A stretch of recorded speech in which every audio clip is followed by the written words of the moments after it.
nous sommes dans un jardin. Et ce sont nos différences qui forment notre beauté. Dieu nous a mis dans le jardin pour qu'on puisse faire quoi? La Bible dit le cultiver et en prendre soin. Ça veut dire que tu sois évangélique, que tu sois catholique, que tu sois méthodiste, nous sommes différents. Mais on doit prendre soin de la chose qu'on a en commun. C'est quoi? Le nom de Jésus. Et on doit cultiver le jardin. Chacun à sa manière. D'autres disent, eux, ils ne portent pas chaussures. C'est la révélation qu'ils ont reçue de Dieu. Mon ami, on n'était pas là quand Dieu leur a parlé. D'autres disent, eux, ils attachent foulard. C'est la révélation qu'ils ont reçue de Dieu. Toutes ces révélations-là, mais il y a un seul et même Dieu qui opère en tout le monde. Personne n'a Dieu plus que son voisin. Nous connaissons Dieu en partie. C'est ce que la Bible dit, n'est-ce pas? La Bible dit, nous connaissons en partie. Nous prophétisons en partie. Ça vous dit que celui qui a la vérité totale, il est sur le trône. C'est lui que nous devons servir. Hier, nous avons parlé du vêtement. Et en ce qui concerne le vêtement, j'ai eu le temps de vous dire une chose. Parce que la dimension du vêtement, c'est la dimension aussi du domaine. Des fois, nous échouons dans la vie parce que nous ne sommes pas dans le domaine. Le vêtement que tu portes détermine si tu réussiras ou si tu échoueras. Le vêtement que tu portes détermine jusqu'où tu iras. J'ai envie de te poser la question. Avec quel vêtement tu es en train d'évoluer? Le vêtement, c'est les études que tu as eu à faire. Le vêtement, c'est le travail dans lequel tu te trouves. Tu as peut-être un vêtement d'administrateur, mais jusqu'à présent, tu n'arrives pas à te réaliser. Tu as peut-être un vêtement de commerçante, mais jusqu'à présent, tu ne vas pas devant. Tu as peut-être un vêtement de gendarme. Jusqu'à présent, tu n'arrives pas à te réaliser. Ta vie a une soif. Et tu vois les autres évoluer. C'est pourquoi je t'ai dit, il y a le vêtement. Et il y a le revêtement. Le revêtement est différent du vêtement. Le vêtement, c'est un domaine. Mais le revêtement, c'est une puissance. Tu peux avoir la capacité intellectuelle. Mais si tu n'as pas la puissance, tu ne peux pas prospérer. La prospérité est pour les hommes ou pour les femmes qui ont de la force et de la puissance. Voilà pourquoi Jésus rencontre Pierre. Il dit, Simon, fils de Jonas, suis-moi. Désormais, tu ne seras plus pêcheur de poissons, mais tu seras pêcheur d'hommes. Dites-moi, Simon était un pêcheur, n'est-ce pas? C'est ça? Mais quand il était pêcheur, est-ce que toi et moi on le connaissait? On a connu quel jour? On a connu le jour où Jésus est rentré dans sa vie. Ça veut dire qu'avant ça, il était anonyme. Son histoire ne m'intéressait pas. Mais aujourd'hui, si je parle de lui, c'est parce que quelqu'un est venu dans sa vie. Quand quelqu'un est venu dans sa vie, cette personne lui a dit, tu pêches. C'est la pêche que tu fais. C'est une bonne chose. Tu es né pour être un pêcheur. C'est une bonne chose. Mais c'est ce que tu dois pêcher là que tu ne connais pas. Tu as porté le vêtement d'un pêcheur de poissons. Les autres peuvent réussir, mais toi, tu ne peux pas réussir dans ça. C'est pourquoi vous allez voir que plus tard, quand Jésus meurt et qu'il est dans le tombeau, Simon va partir à la pêche, vrai ou faux? Mais souvenez-vous, il a pêché toute la nuit. La Bible dit quoi? Sans rien prendre. Parce que quand ce n'est pas ton domaine, tu vas fournir beaucoup d'efforts sans rien prendre. Toute la nuit, il va pêcher. Oh, normalement, les pêcheurs savent que c'est la nuit que les poissons même sont beaucoup en mouvement. Mais la nuit, comme on dit à Abidjan, Simon a tapé poteau. Lui là, c'est pas poteau pour sauver, il a tapé. Même le portail, il a tapé. Zéro pointé. Il est découragé en train de nettoyer les filets. Et quelqu'un lui dit, mais tu n'as rien pris? Il dit rien. Il dit maintenant quitte un peu la terre et va en eau profonde et jette ton filet. Il dit moi je suis enfant de pêcheur. Mon papa Jonas est un pêcheur. C'est la nuit on pêche. À midi là, il n'y a plus d'espoir. Poisson tu n'as pas eu la nuit, c'est pas à midi tu vas le prendre. Même si les poissons ne sont pas intelligents, mais leur père spirituel va leur dire de ne pas venir. Alléluia. Alors la Bible dit, il va dire, je connais la pêche, mais sur ta parole, je jette mon filet. La Bible dit, il jeta son filet et son filet était rempli. Mais quand il a fini de tirer le poisson, les hommes sont venus l'aider. Jésus le regarde et dit, Simon, est-ce que tu m'aimes? Il dit, oui, je t'aime. Il dit, si tu m'aimes, va faire mon œuvre. Ça veut dire quoi? Si tu m'aimes, arrête de pêcher les poissons. Va pêcher les hommes comme je t'ai dit. Parce que aussi longtemps que tu pêches les poissons, ta vie sera l'échec. Tu auras besoin de miracles. En tant que tu es dans ton domaine, tu n'as plus besoin de miracles. Simon a eu besoin que Jésus vienne dans sa vie pour qu'il ait poisson. Mais quand, au jour de la Pentecôte, quand Simon est sorti de la chambre haute, Jésus n'était plus là pour lui montrer comment on fait. Mais Simon ouvre la bouche, il dit, le Jésus que vous avez crucifié. Et ce jour-là, Pierre prêche et près de 5000 personnes se convertissent. C'était plus un homme ordinaire parce qu'il avait reçu une puissance. Quand tu es dans ton domaine, que tu reçois une puissance, ce qu'on n'a pas pu faire dans ta famille, tu es capable de le faire. Tu crées la différence et tu marques la différence. Je suis venu dire à quelqu'un, tu n'es pas une personne ordinaire. Tu ne manques pas de courage. Le courage, tu l'as. Je disais ce matin, vos frères, je peux même t'appeler capitaine courage. Tu te bats même. Oui, peut-être que tu es devenu, tu n'es pas trop le Chaka Zulu, tu te bats même. C'est pas ça qu'on se comprend. Peut-être même que Kunta Kinte et toi, vous avez le même papa. Tu te bats même. Tu es un battant. Tu es une battante. Mais zéro. Et c'est ce qui te fait mal. C'est ce qui te peine. Et tu as le nom de Jésus, tu te demandes, mais comment je peux venir à l'église, croire en Jésus, et puis je fais tous ces efforts-là, mais zéro. Et ceux qui n'ont pas le nom de Jésus, tu les vois en train d'avancer. Tu sens que ce n'est pas la beauté qui te manque pour entrer dans le mariage. Il y a des femmes, même tu les vois, elles sont assises dans les Range Rover, nouveau modèle. Là. Tu penses qu'on l'a pris pour la coller dedans. Tellement ça ne lui ressemble pas. Quand toi tu t'es mis et puis tu t'imagines à sa place, c'est que tu as tué Abidjan. Mais tu n'as pas cette chance-là. En tant que toi-même tu te mets zo, comme on dit à Abidjan. Mais personne ne veut. Tu te demandes qu'est-ce qui se passe. Bien aimé, écoute. La robe, c'est l'apparence. Mais le revêtement, c'est la puissance. L'apparence ne peut pas se battre avec une personne qui a la puissance. C'est la raison pour laquelle les gens vont en Inde pour chercher la puissance. Ils sont déjà diplômés. Mais pour prospérer, ils voyagent. Ils vont au Bénin. Tu penses qu'ils ne sont pas partis à l'école? Ils sont partis à l'école. Tu penses qu'ils ne sont pas intelligents? Ils sont intelligents. Mais ils sentent que s'ils ne sont pas surnaturels, ils ne vont pas réussir.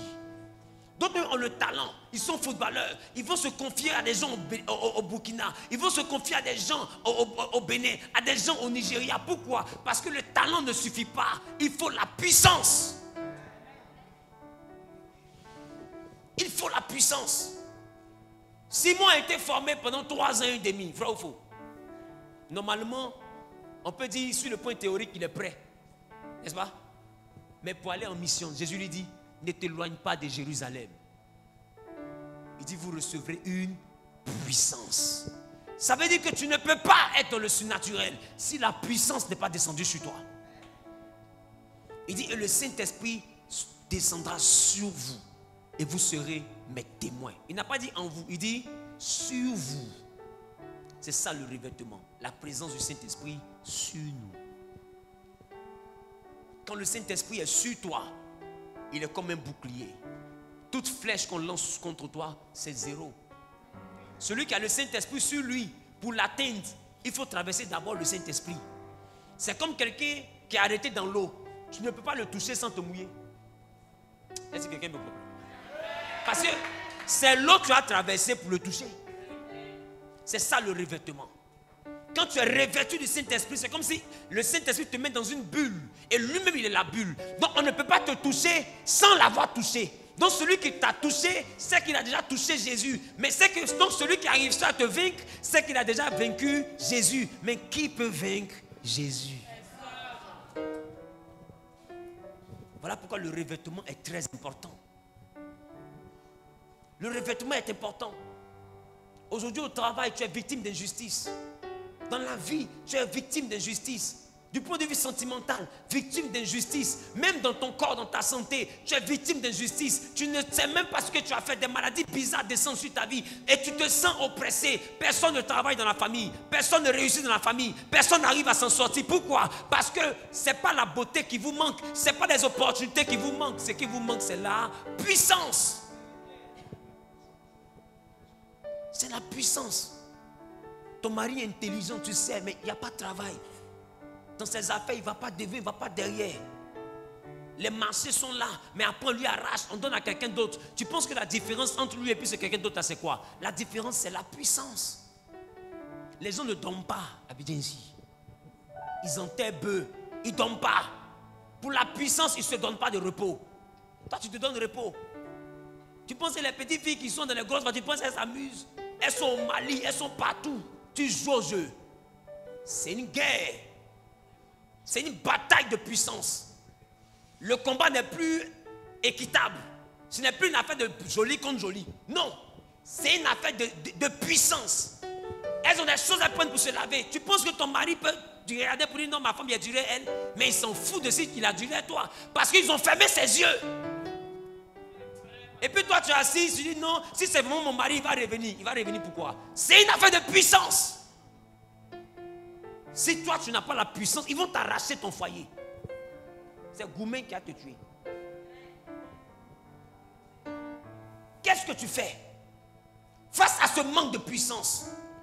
Nous avons un Dieu qui a bel et bien le nom au-dessus de tout nom. Bien-aimé, même notre Seigneur Jésus, on vient de le lire. La Bible, quand il est sorti des eaux du baptême, le Saint-Esprit est descendu sur lui. Mais lisez, la Bible, après, il a été conduit par le Saint-Esprit dans le désert. Vous savez, quand le Saint-Esprit est sur toi, il te conduit. Est-ce que quelqu'un me comprend? Quand le Saint-Esprit est sur toi, il te conduit. Tu es assis ici, là, tu ne sais même pas dans quel endroit il y a le bonheur pour toi. Mais quand on met le Saint-Esprit sur toi sous forme de puissance, quand il descend sur toi, c'est lui-même qui t'oriente. Tu te réveilles le matin, tu ne sais pas pourquoi, mais tu as envie d'aller à Cap Sud. Et Cap Sud, quand tu as été en train de payer, tu vois un blanc, ma chérie, s'il vous plaît, je n'ai pas votre numéro, tu donnes le numéro. Et puis 2 mois après, est-ce que je peux voir tes parents? Et puis voilà, mariage cadeau comme ça. Pourquoi? Parce que le Saint-Esprit a guidé tes pas. Dieu ne donne pas de bénédictions, il donne des opportunités. Et les opportunités sont dans des temps, dans des circonstances et dans des lieux. C'est pourquoi il a dit à Abraham, sors et va dans le pays que je te montrerai. Si le Saint-Esprit n'a pas guidé ton pied dans le pays de ton héritage, c'est zéro. Pendant qu'on est assis ici, il y a une bénédiction qui t'attend. Ça t'attend à Sokossi. Si le Saint-Esprit n'a pas attiré ton pied là-bas, comment tu vas prendre? Voilà pourquoi tu as besoin du revêtement. Parce que le revêtement fait que le Saint-Esprit te transporte dans un endroit. Oh. Tu as besoin du revêtement. Sans le revêtement, tu ne sauras pas où tu vas. Quand tu as le revêtement, tout le monde vient dans ta vie, mais tout le monde ne reste pas dans ta vie. Parce que celui qui n'est pas utile pour ta destinée ne peut pas te supporter. Parce que tu n'es pas une personne avec qui on peut s'amuser. Parce que tu as le revêtement.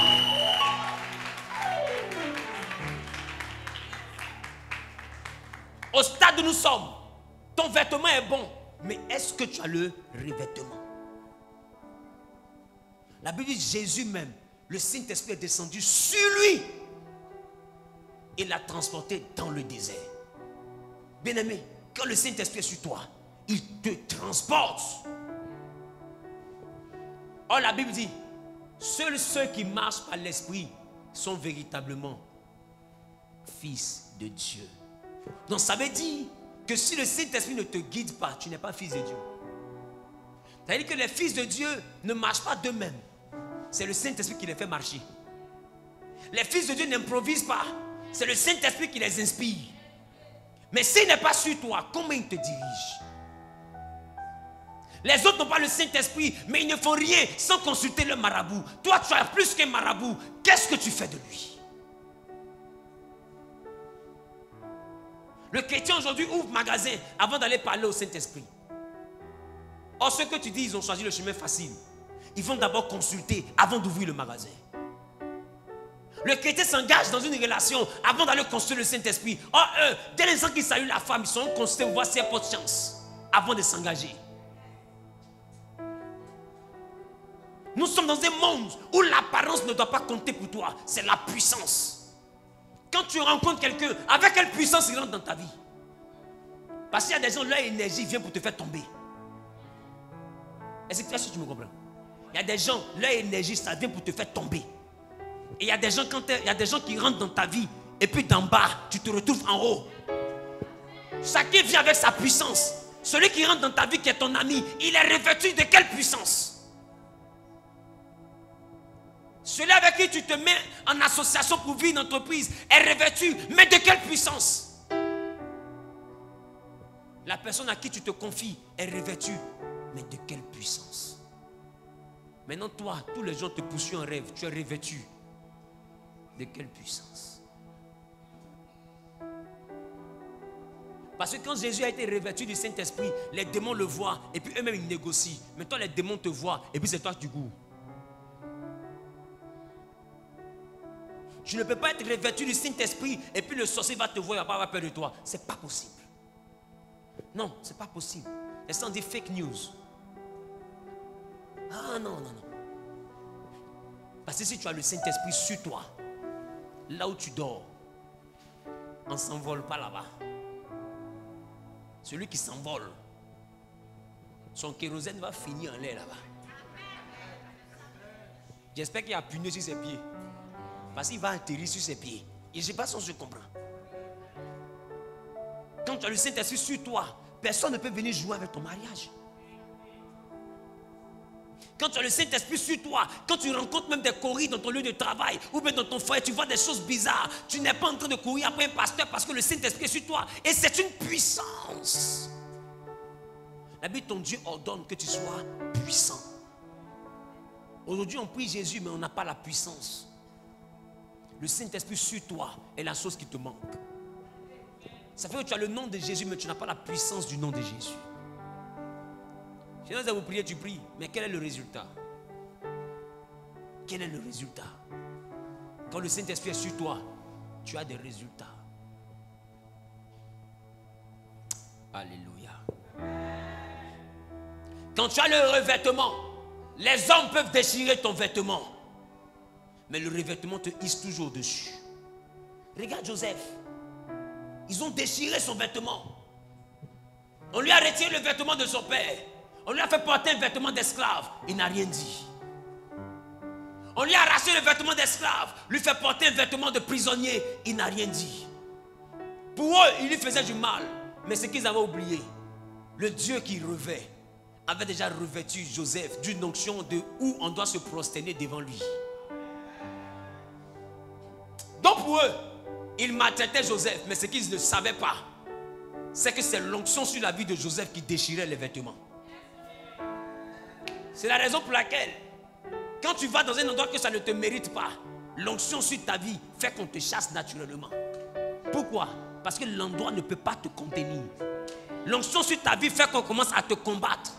Pourquoi? Parce que c'est des petites personnes qui sont là. Et si tu restes là, ils se sentiront complexés, ils seront obligés de t'insulter. Pourquoi? Parce qu'ils se sentent rien devant toi. Je reprends. Donc Dieu va s'arranger pour que tu quittes cet endroit parce que cet endroit n'est pas ta dimension. J'ai envie de te dire, c'est les oiseaux de même plumage qui volent ensemble. Quand un moineau marche avec un aigle, il trouve que l'aigle prend trop d'espace dans la cage. Tu sais pourquoi? Parce qu'ils n'ont pas la même forme. Donc quand tu es dans un milieu où on te critique trop, comprends que Dieu veut te faire quitter le milieu. C'est que la robe que tu as portée n'est pas ta robe. Ça veut dire que ce n'est pas ton milieu. Tu es au milieu des personnes mais qui n'ont pas la même hauteur de destinée que toi. Donc ils se sentiront obligés de te combattre, c'est naturel. Parce que quand tu es là, c'est comme si tu es en train de dire que le soleil est là et puis on met en poule.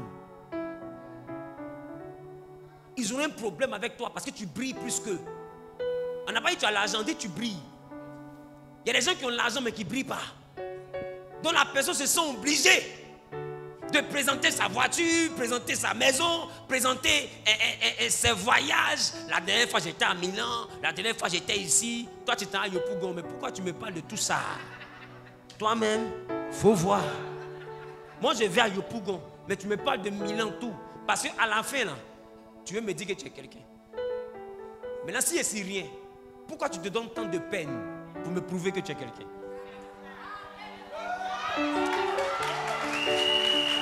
Oh. Quelqu'un n'a pas compris. Si je suis rien, pourquoi tu fournis autant d'efforts pour me démontrer que tu es quelqu'un?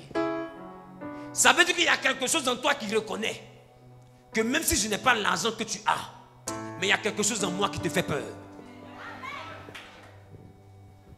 Celui qui a le revêtement, il est combattu mais n'est jamais battu. Tu sortiras ici avec une puissance.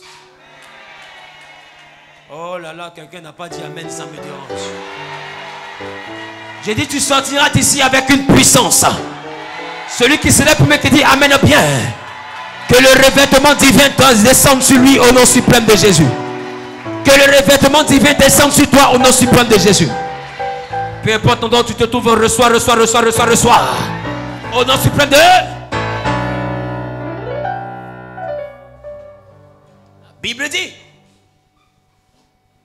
que cet homme nommé Joseph, cet homme à qui on a retiré les vêtements,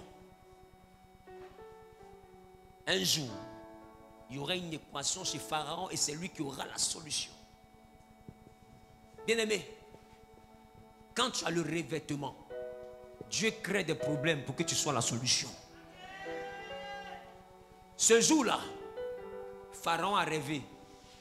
Et la Bible dit, c'est l'Éternel qui lui a montré ces choses. Mais j'ai envie de te demander, est-ce que l'Éternel était le Dieu de Pharaon? Mais pourquoi il lui a montré? Ça veut dire que Pharaon a rêvé pour que Joseph soit élevé. Je reprends. Quand le Dieu de Joseph se révèle à Pharaon, pendant que ce n'est pas le Dieu de Pharaon, c'est que le plan n'est pas pour Pharaon. Le plan est pour Joseph. Donc en réalité, le Dieu de Pharaon, le Dieu de Joseph a fait rêver Pharaon parce que l'heure de l'élévation de l'enfant là était arrivée. Bien aimé, je suis en train de dire à quelqu'un qui est en train de m'écouter. Quand le revêtement est là, les hommes, même s'ils ne connaissent pas Dieu, Dieu les oblige à t'élever. Ils vont sortir de nulle part pour t'aider à atteindre le sommet. Pourquoi? Parce que le revêtement ne demande pas est-ce que tu es d'accord ou est-ce que tu n'es pas d'accord. Quand le temps est arrivé, même Pharaon va cotiser pour te faire voyager. Même Pharaon va cotiser pour te faire réussir. Qui a dit amen, bien la chose arrive. On ne peut pas combattre quelqu'un qui est dans sa saison. Le revêtement. Et Joseph donne l'interprétation et puis il dit à Pharaon, cherche un homme pour réaliser. Et Pharaon dit, qui je vais chercher? Toi-même tu es là.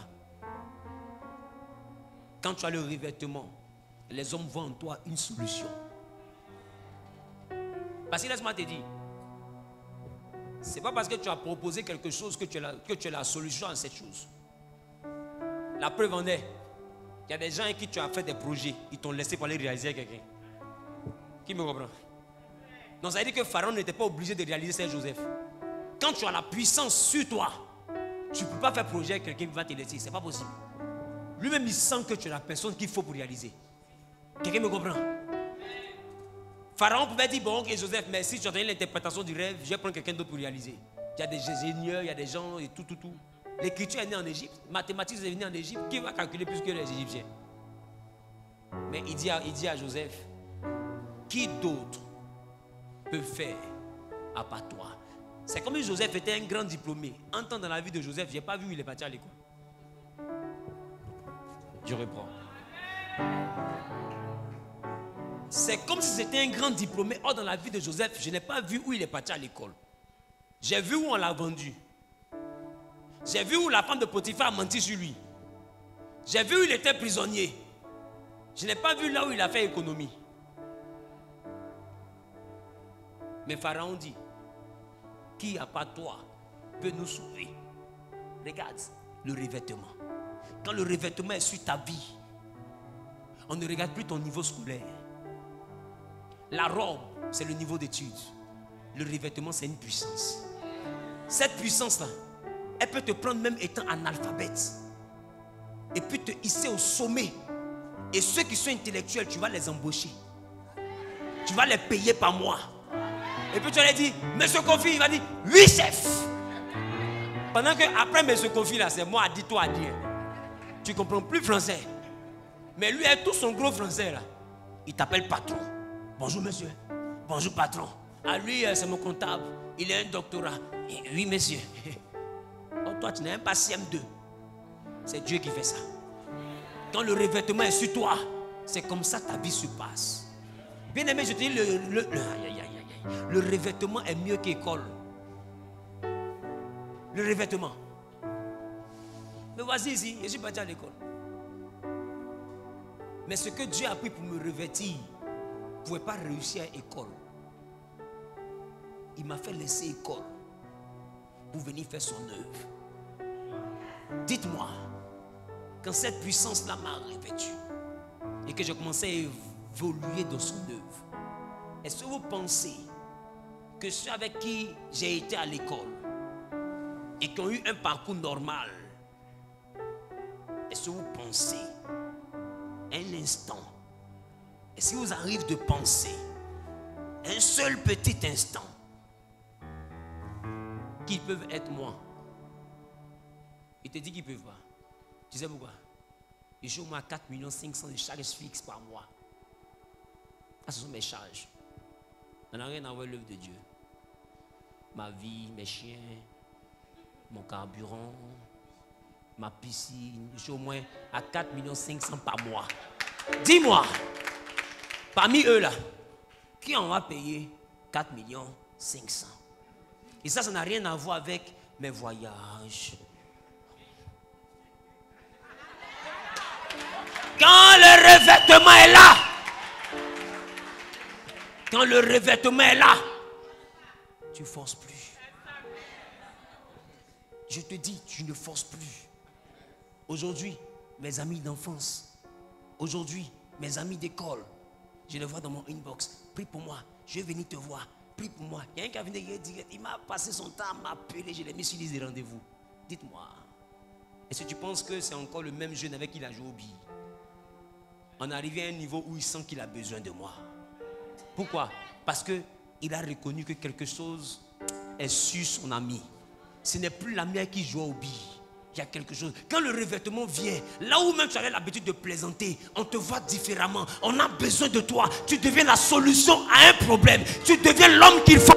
Tu deviens la femme qu'il faut. Tu deviens la personne qu'il faut. Le revêtement. Bien-aimé, on ne devient pas grand sans une puissance. Si tu es trop simple, tu n'as rien compris. C'est la raison pour laquelle, si tu as ta Bible, je vais te dire, la parole de Dieu n'est pas la Bible. Et si la parole de Dieu est la Bible, moi, je ne crois pas en elle. Ouais, je sais qu'un chrétien qui est encore enfant est choqué. Mais la parole de Dieu n'est pas la Bible. Et si elle est la Bible, moi je ne crois pas en elle. Dites-moi, qui a écrit la Bible? Le premier homme à écrire les premières lettres de la Bible était Moïse. Voilà pourquoi les 5 premiers livres sont appelés le Pentateuque et ils sont écrits par Moïse. Avant Moïse, il y a eu les enfants de Jacob. Il y a eu Jacob lui-même. Il y a eu Isaac. Il y a eu Abraham. Il y a eu Térak. Il y a eu Noé. Il y a eu Nimrod. N'est-ce pas? Il y a eu les mecs. Il y a eu Caïn. Il y a eu Abel. Il y a eu Adam. Il y a eu Ève. Dites-moi, pourquoi est-ce que vous me dites que c'est ce que Moïse lui a écrit là, qui est la parole de Dieu? La parole de Dieu a existé avant que Moïse ne commence à écrire. Je reprends. Et c'est quelqu'un qui n'a pas compris. Qui a écrit? C'est Moïse, non? Donnez-moi une Bible. Donnez-moi une Bible. Donnez-moi une Bible. C'est ça? C'est ça? C'est la parole de Dieu, c'est ça? Dites-moi, au temps d'Abraham, est-ce que ce livre existait? Tu sais pourquoi ça n'existait pas? Parce que ça parle de l'histoire d'Abraham. Donc pendant qu'il vit, c'est que le livre n'existe pas. C'est après lui qu'on a écrit son histoire. C'est ça? Est-ce qu'au temps de Noé, ce livre existait? Ça a existé après lui. Mais est-ce que la parole de Dieu existait? Oui. Parce que Noé a entendu Dieu. Abraham a entendu Dieu. Au temps d'Adam et Ève, il n'y avait pas d'imprimerie. Mais Adam a entendu Dieu. La parole de Dieu n'est pas un livre.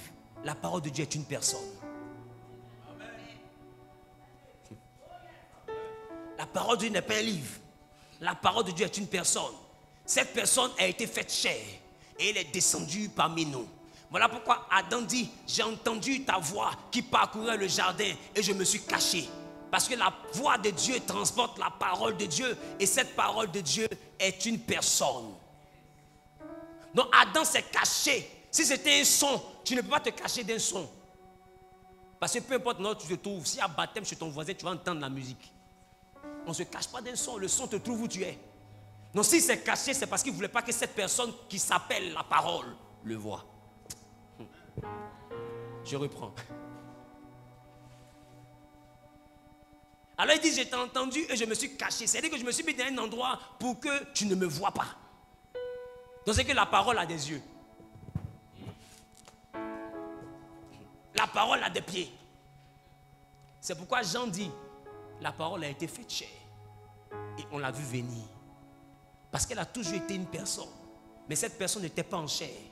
Elle s'est faite chair et elle est descendue. Et c'est cette personne qu'on a appelée Jésus-Christ de Nazareth. La parole n'est pas un livre. La parole est une personne. Arrêtez de prendre la parole de Dieu comme étant un livre. La parole n'est pas un livre. La parole est une personne.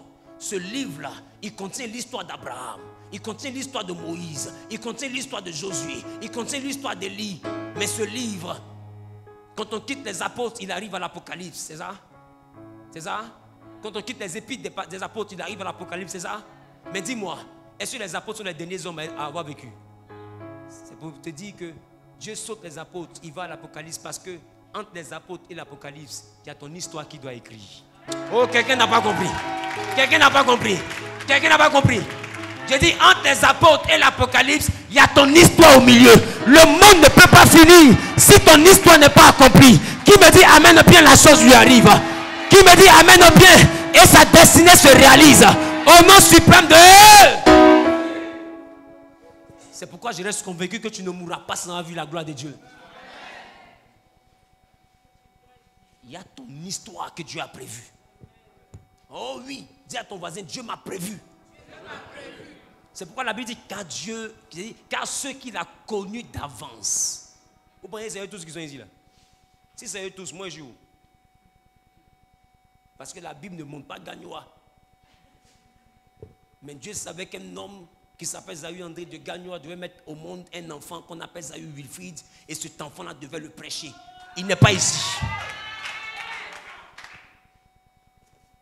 Dieu savait que ta famille était une famille maudite et il fallait qu'une femme vienne au monde pour enlever cette famille de la malédiction, de la pauvreté. Et tu n'es pas ici. Et tu vas me dire que ça c'est toute la parole de Dieu. Alors quelle est la parole qui parle de toi?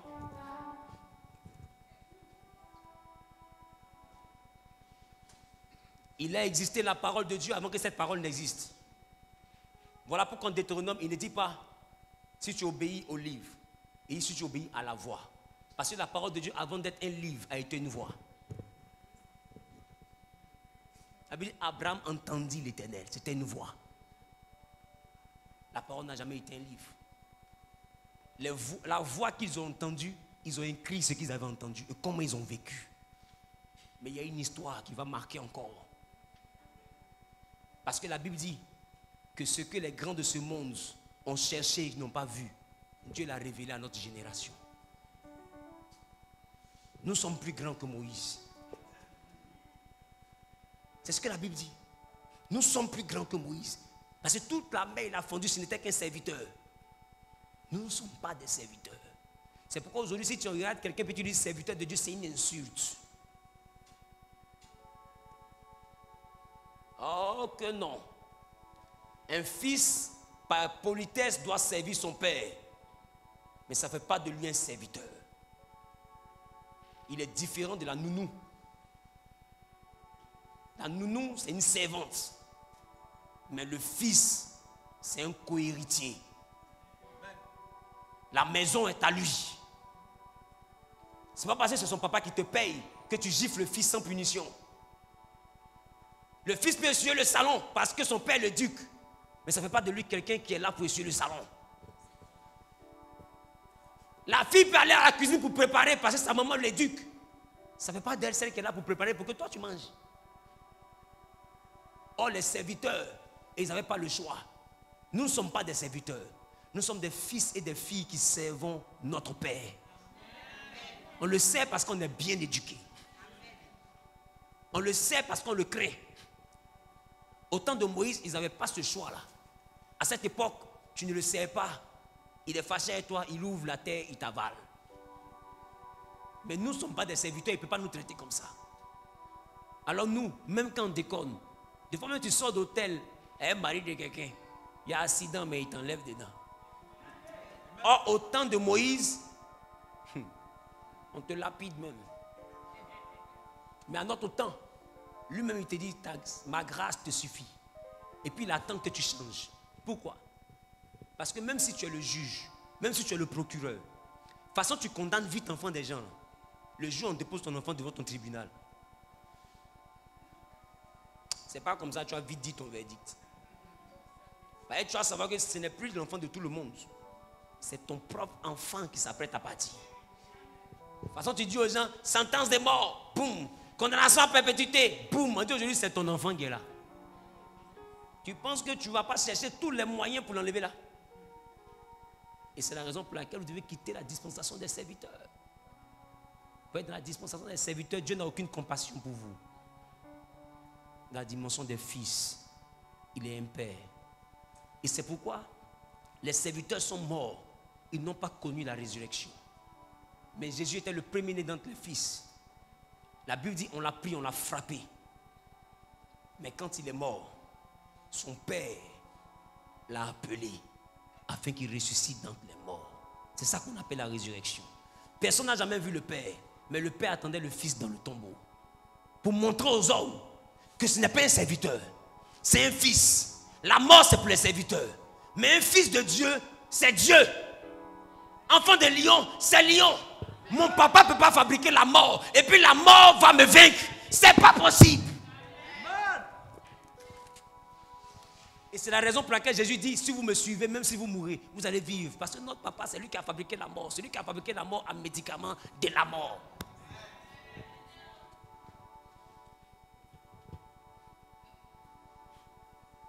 Il te faut la puissance des fils. C'est pourquoi la Bible dit à tous ceux qui l'ont reçu, à ceux qui croient en son nom, elle a donné quoi? Le pouvoir. Ça veut dire que toi qui es ici, qui es en train de servir Dieu, prier Dieu sans pouvoir, il y a un problème dans ton adoration. Il y a un problème. Le pouvoir, il dit ce que tu lis est lié. Mais toi, ce que tu lis, tu es lié. Tu lis, hein, et puis c'est toi-même tu es attaché. Tu ne vas pas devant, tu ne vas pas derrière. Ta vie, on dirait immo. Tu ne bouges pas depuis là. Finance, même niveau. Il y a quoi encore? Côté sentimental, même niveau. Projet, voilà ça aussi. Tes enfants, tête dure, tu parles, ils n'écoutent pas. Ton mari, il va te tuer, mais le monsieur il sort matin, il vient à minuit. Tu dis, mais tu as quitté où, chérie? Tu fais comme les bonnes femmes là. Chérie, je t'ai pas vu toute la journée, tu m'emmerdes. Je suis fatigué, je m'en vais dormir. Ah, les foyers qui sont tout là, c'est pour moi là qui est comme ça. Ah, chérie, tu ne comprends pas vers quel côté tu as attrapé ta vie pour sourire un peu. Tu as besoin d'une puissance. C'est pourquoi nous sommes là. Si nous sommes ici, c'est pour le revêtement. Les hommes peuvent te voler ton vêtement. Mais quand tu as le revêtement, c'est un vêtement plus grand que tu reçois. C'est pourquoi un enfant qui a le revêtement ne transpire pas dans des batailles inutiles. Quand tu le combats, tu veux sa robe, il te donne sa tunique pour compléter. Mais demain, Dieu va lui donner 100 fois ce que tu lui as arraché. Parce qu'il y a une puissance qui opère en nous. Cette année, tu vas marquer la différence. Cette année, tu vas marquer la différence. Je ne parle pas à tout le monde, je dis cette année, tu vas marquer la différence.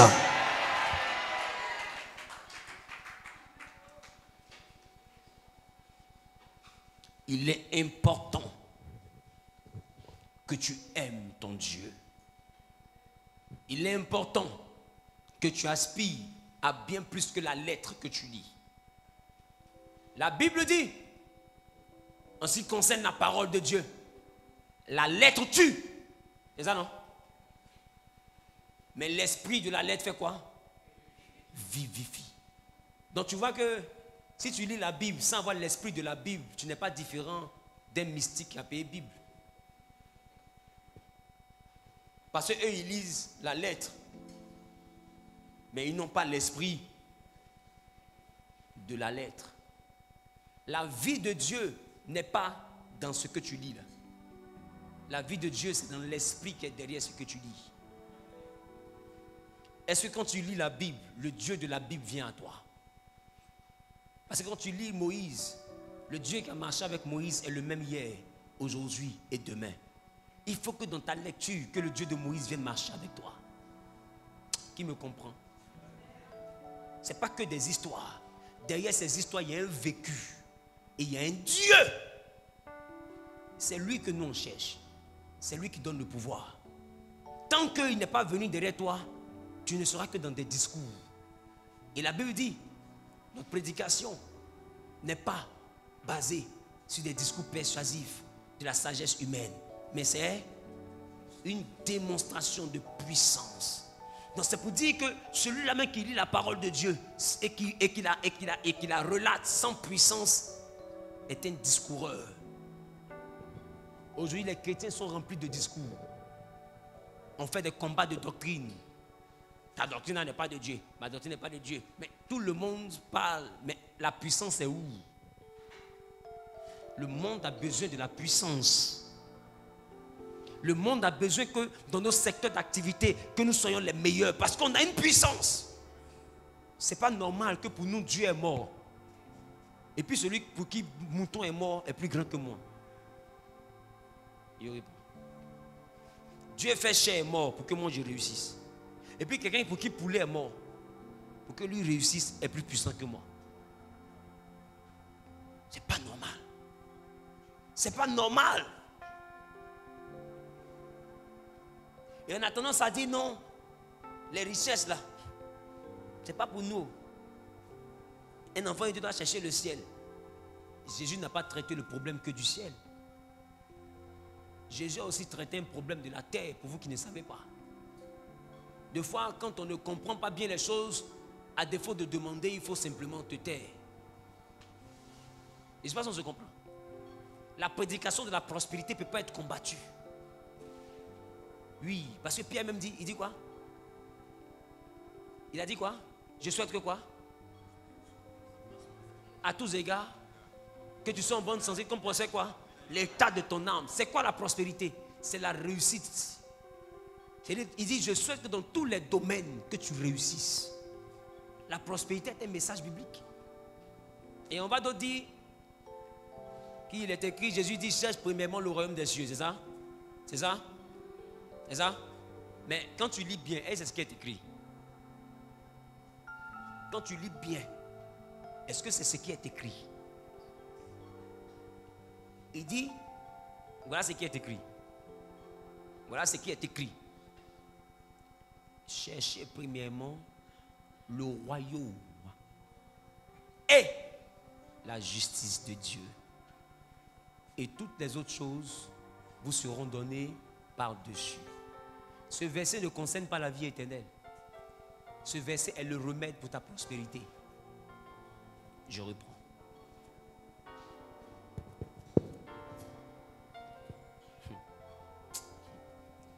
Quelqu'un dit, il parle du royaume des cieux. Mais ce que tu ne sais pas, c'est que le royaume des cieux n'est pas la nouvelle Jérusalem. Ce que nous appelle le paradis est la nouvelle Jérusalem en Apocalypse. Mais le royaume des cieux est mobile. Voilà pourquoi Jésus a dit, si ce n'est pas le doigt de Dieu, je chasse les démons, c'est que le royaume des cieux est venu jusqu'à vous. Le royaume des cieux vient jusqu'à nous. Donc de quel royaume il parle? Il dit, cherche le royaume et la justice de Dieu pour que tu puisses avoir toutes les richesses par-dessus, c'est-à-dire en abondance. De quel royaume il parle? Parce qu'en réalité, royaume en anglais c'est quoi? Kingdom, c'est ça? Mais c'est un composé de deux mots normalement. King, dom, qui est l'abréviation de domaine. Donc the king domain, le domaine du roi. Je reprends. Et Jésus dit, cherche the kingdom et la justice de Dieu. Le reste te sera donné par-dessus.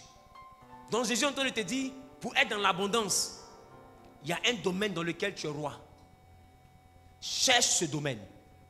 Si tu trouves ce domaine, marche dans ce domaine avec la justice de Dieu. Et tu auras tout par-dessus. Il y a un domaine où on peut t'imiter, mais on ne peut jamais t'égaler. Jésus dit, ton problème, c'est que tu essaies de te débrouiller. Il dit, cherche le domaine. Tu as trouvé. Marche maintenant selon la justice de Dieu. C'est-à-dire, il ne faut pas faire d'injustice. Il ne faut pas priver l'homme de son salaire. Il faut pas marcher selon les pulsions humaines. Il faut lutter pour que ton commerce, tes activités, ton domaine restent selon la vision que Dieu a de ton domaine. Et il dit, tant que tu resteras dans ça, tout le reste te sera donné par-dessus. Mais aujourd'hui, qu'est-ce que nous on cherche d'abord? On cherche un endroit où ça va réussir. Un endroit où on aura des bénéfices par-dessus. Il dit non. Quand vous faites ça, vous agissez mal. C'est pas parce que ta camarade a eu bénéfice là-bas et t'a rendu son témoignage que toi aussi tu vas avoir bénéfice. Pour avoir les choses que ta camarade a, toi cherche ton domaine. Si tu cherches ton domaine, marche selon mes principes. Et tu vas voir que ce que ta camarade a, tu auras aussi. Mais aujourd'hui, on renverse les choses. On ne trouve pas le domaine. Et puis, on veut avoir l'abondance. L'abondance est rattachée à un domaine. Toi qui es ici, tu travailles. Mais est-ce que ce que tu fais est en harmonie avec le domaine où tu es roi? Il y a un domaine où Dieu veut que tu opères pour que tu sois le meilleur. Si ce domaine-là, même si c'est vendre bissap, tu peux devenir la vendeuse de bissap numéro 1 de toute la Côte d'Ivoire. Dans toutes les grandes surfaces, tu vas livrer bissap. Et puis bissap, là, tu vas embaucher DRH. Bissap, là, tu vas embaucher DG. Bissap, là, tu auras son comptable. Bissap, là, tu auras ses livreurs. Pourquoi? Parce que c'est ton domaine. Quand tu trouves le domaine, tu deviens riche.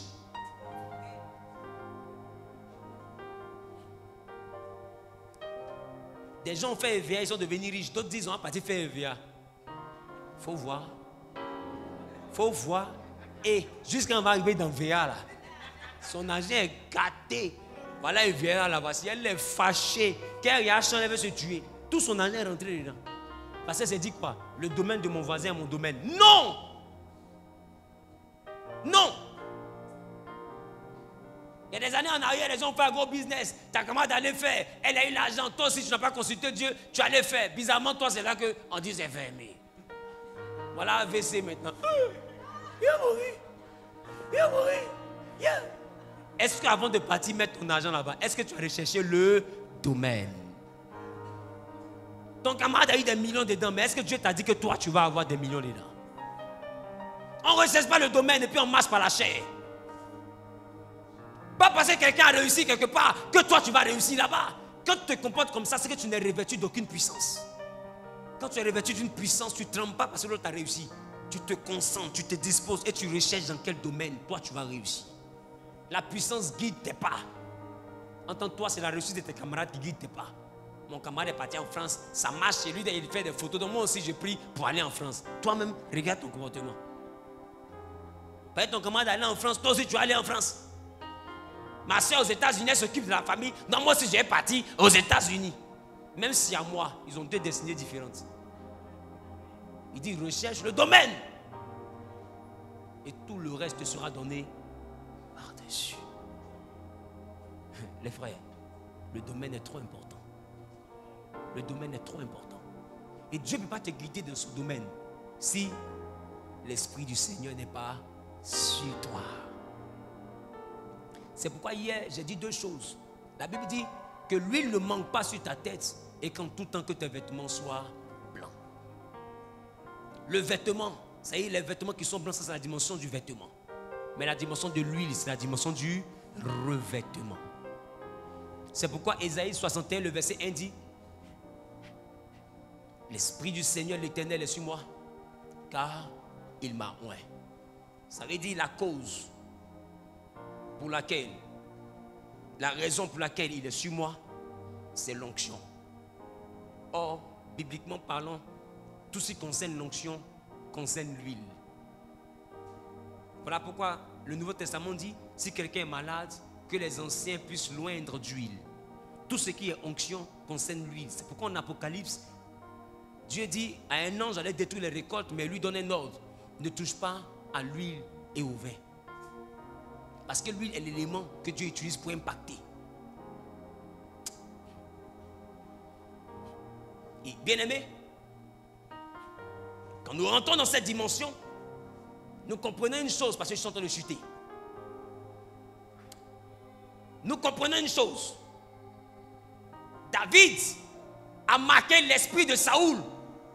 Et Saoul, qui recevait David dans sa chambre, va regarder l'enfant, va lui dire: de qui est-il fils? Mais dis-moi, tu penses qu'un roi qui reçoit un joueur de harpe dans sa chambre ne connaît pas ses parents? Tu es sérieux là? Ça dit, toi tu travailles chez Ado. On ne connaît pas tes parents. Tu as déposé tes dossiers seulement, on connaît tes parents. Dépôt de dossier, on n'a pas encore embauché. On connaît tes parents. Parce qu'à côté d'un roi, il y a tout ce qu'on appelle les renseignements généraux. Ils vont aller creuser dans ta vie pour savoir qui tu es, avec qui tu causes, d'où tu viens, qui est ton oncle. Ton oncle a divorcé qui l'a giflé, comment c'est rentré à gauche, comment c'est rentré à droite. Est-ce que ton oncle n'est pas avec un opposant de façon lointaine comme proche? Ils vont creuser avant que tu sois à la présidence. Ça, c'est la présidence. Or, David n'était pas au palais. Il était dans la chambre du roi.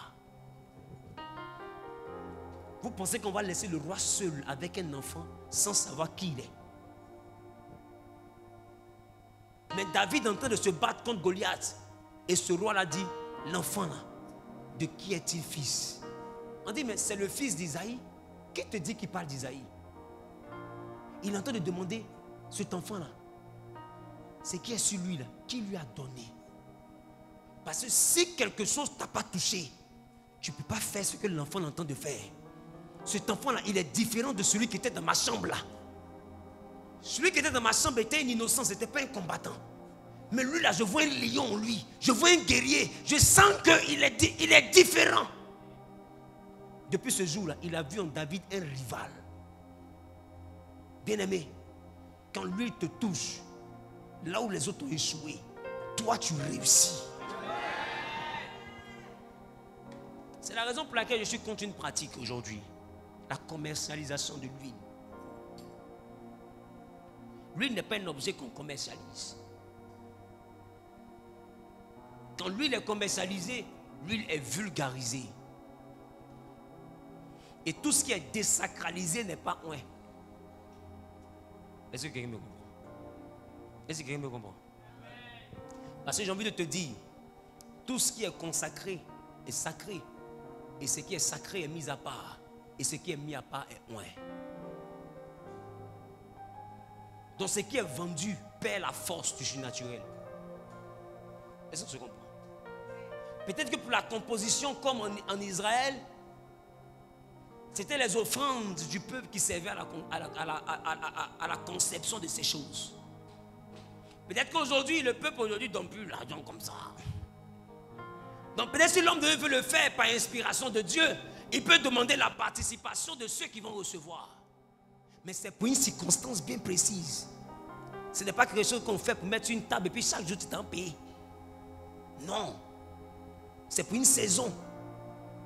Ça ne se reçoit pas tous les jours comme on va à la boutique pour acheter des biscuits. Ça perd sa force. J'ai des enfants spirituels qui ont été guéris par une huile qu'on avait fait à Koumassi. Papa Adja est là. Il est avec moi depuis 2012 au moins. Lui. Mais des guérisons terribles. Après des malades arrivent, ils disent: mais papa, on veut huile là. Il dit: mais c'est fini. La saison pour qu'on fasse ça est finie. Ce n'est pas un commerce. Dieu m'avait inspiré, j'ai fait. Il ne m'a pas donné l'ordre, je ne fais plus. Papa, j'ai fait. C'est fini. Après Abassam, il m'a dit fais. Près de 2 ans, 3 ans après, j'ai fait Abassam. C'était en 2018. Jusqu'à aujourd'hui, je n'ai plus refait. Est-ce que vous pensez que si moi je fais et puis d'ici Internet paye, ils ne vont pas payer? Même toi, où on agit. Il dit paye. Il dit tu vas payer. Oh, il dit tu vas payer. Aïe, faut pas qu'on se blague. Ça peut faire jeton. Bravo. Mais les services d'autres sera là, vont compter les offrandes. Oh, ouais, vraiment. C'est ça, non? Mais ça va envoyer un jugement sur le ministère. Ne prends pas l'argent que Dieu ne t'a pas donné. Oh, si tu n'as pas, il faut demander. Il a dit demander, l'on vous donnera. Il a dit je vais faire évangélisation. Et je n'ai pas demandé. Il dit celui qui veut, viens. Parce que je ne suis pas milliardaire. Moi, je ne peux pas faire tout ça. Il faut que les gens m'aident. Il n'a pas demandé. Mais est-ce que vous pensez qu'il ne peut pas dire il y a réception? Et puis tu as dit, puis je te vends de ces offrandes, tu as payé. Il ne te dit pas ça là-bas, hein. Il te dit viens dans mon bureau. Il te faut faire une offrande de mort. Et puis fais comme ça.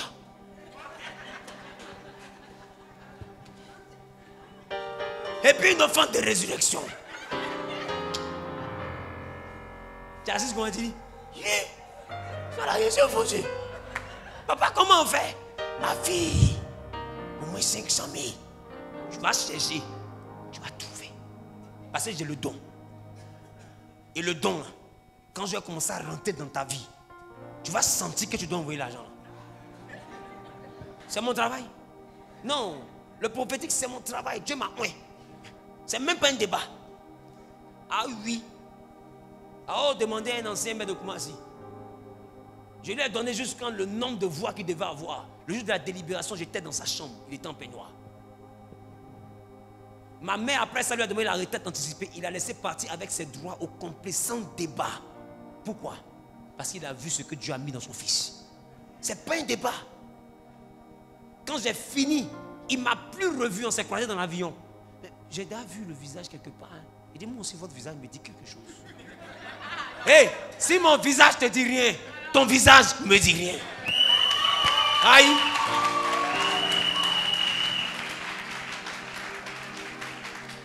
Tu m'as déjà vu quelque part. Au pire, on aura fait quoi?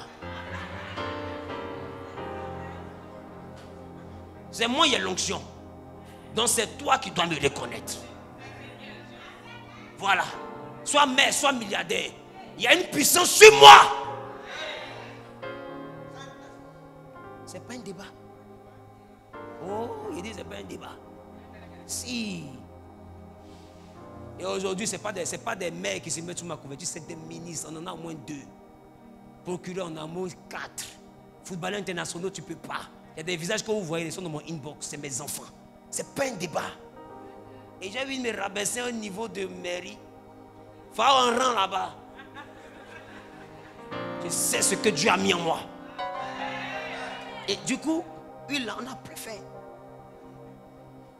Parce que ce n'est pas un commerce. Ceux qui le font là, attention. Cette huile-là, Dieu a dit à Moïse, elle est sainte. Il dit, tout le monde n'en disposera pas. Tout ce que cette huile-là touche est tenu pour saint. Ce n'est pas n'importe quoi.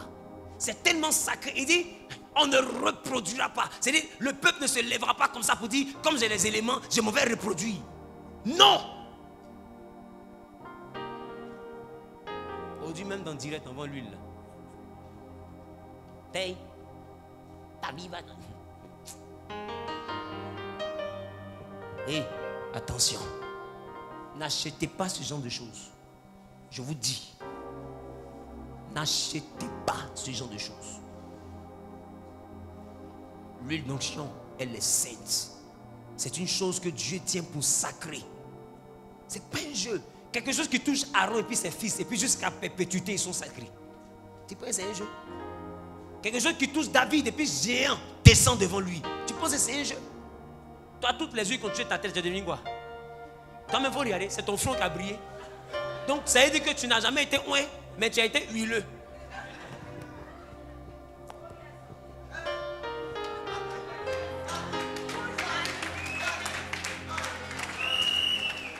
On t'a rendu huileux.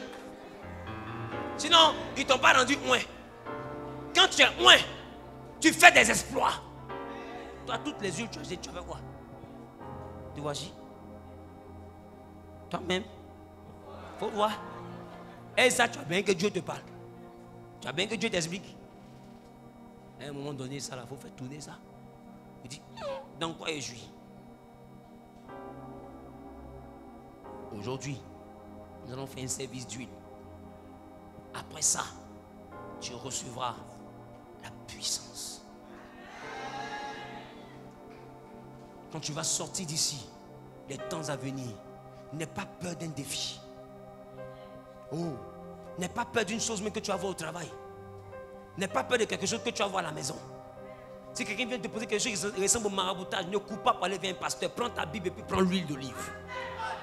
Et puis regarde le péché et puis dis, ainsi parle l'Éternel. Toi qui as déposé ça, tu vas revenir ici à genoux pour te confesser et te repentir.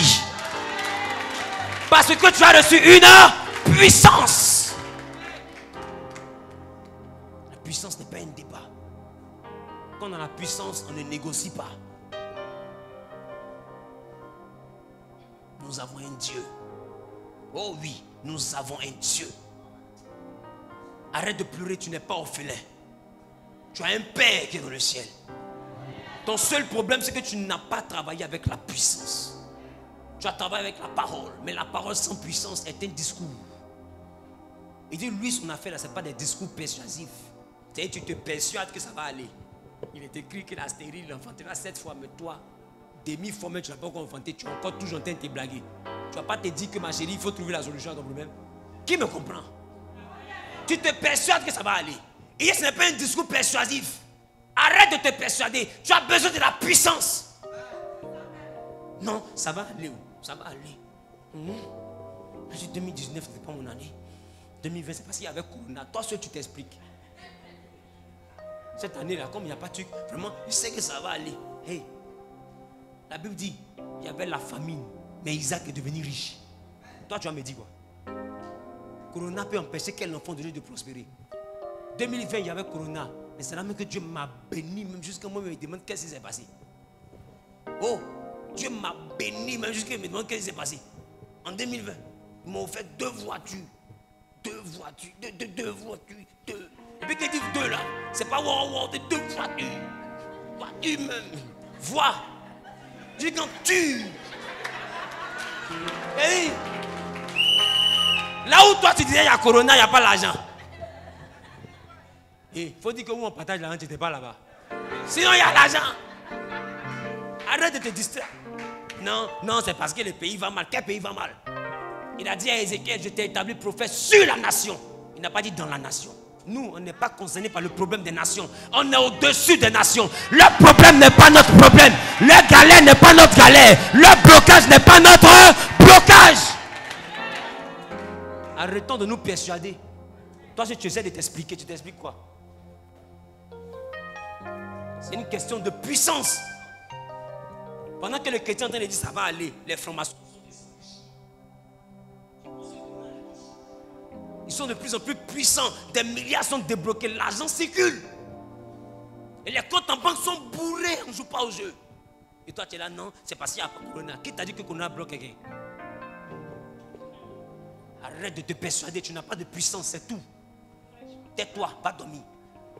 Quand tu as la puissance, même dans la sécheresse, tu deviens puissant. Arrêtez de jouer au jeu. Cette année, on ne joue pas au jeu. Regarde ton voisin, dis voisin, je ne joue plus au jeu. Oh, on ne joue plus au jeu. Cette année, ça passe ou ça passe. Il n'y a pas cassé. Toi, tu vas casser quoi? Ça passe ou ça passe. Ce n'est pas un débat. Toi et ta petite chérie, vous devez remonter votre entreprise. Ça passe ou ça passe. Ça ne casse pas. Si tu as trouvé le domaine, que tu as la puissance, qu'est-ce qui va se casser? Il n'y a rien. Il y a quoi? Tu as le domaine, tu as la puissance. Il reste quoi? Tu vas marcher sur tes ennemis cette année. Je dis, celui qui t'a attaqué longtemps, il est en danger. Je dis, il est en danger. Parce que tu sortiras d'ici avec une puissance. Oui, c'est de ça il s'agit. Allez-y, dis au diable que c'est moi, il dit. On les a vu gâter le micro. Tu n'étais pas là hier. On les a vu gâter le micro. On met une nouvelle pile. Même pas 5 minutes. C'est déchargé. Ah, il y a une barre. Alléluia, on ne m'entend plus. Ils sont allés acheter pile, revenir, mettre dedans. Alléluia, on ne m'entend plus. Ah, Adama, on peut faire ça. Regarde ton comportement. Là-bas, il y a ta gamme. J'étais en train de rendre ministère et Dieu ouvre mon esprit. Et je vois l'élément là-bas. Il dit, enfin, je te tiens. Mais est-ce que vous avez remarqué? Quand il a pris KO, il n'y a plus de problème. Jusqu'à la fin. Même dans le direct, les gens ont remarqué. Parce que le réseau coupait. Mais KO, le réseau est fluide. Je te dis les choses qui te bloquent. Il y a quelqu'un qui est assis dessus. Mais avec la puissance. Oh, la personne va se lever à partir d'aujourd'hui. Quelqu'un dit Amen. Quelqu'un dit Amen. La personne se lève au nom de Jésus. Est-ce que je peux recevoir l'huile? Tenez-vous debout, l'heure a sonné. Oh, je dis l'heure a sonné. Regarde ton voisin, dis l'heure a sonné.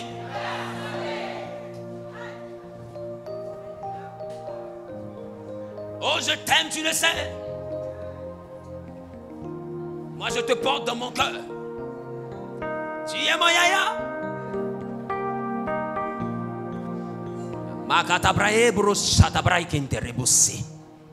Et mon âme te bénit, toi qui es sur le trône. Commence à dire merci à Dieu pour ce temps qu'il a rendu possible. Parle à Dieu, parle à Dieu, parle à Dieu. Dis-lui merci pour ce message. Dis-lui merci pour ce message. Merci Seigneur. Dis-lui merci pour ce message.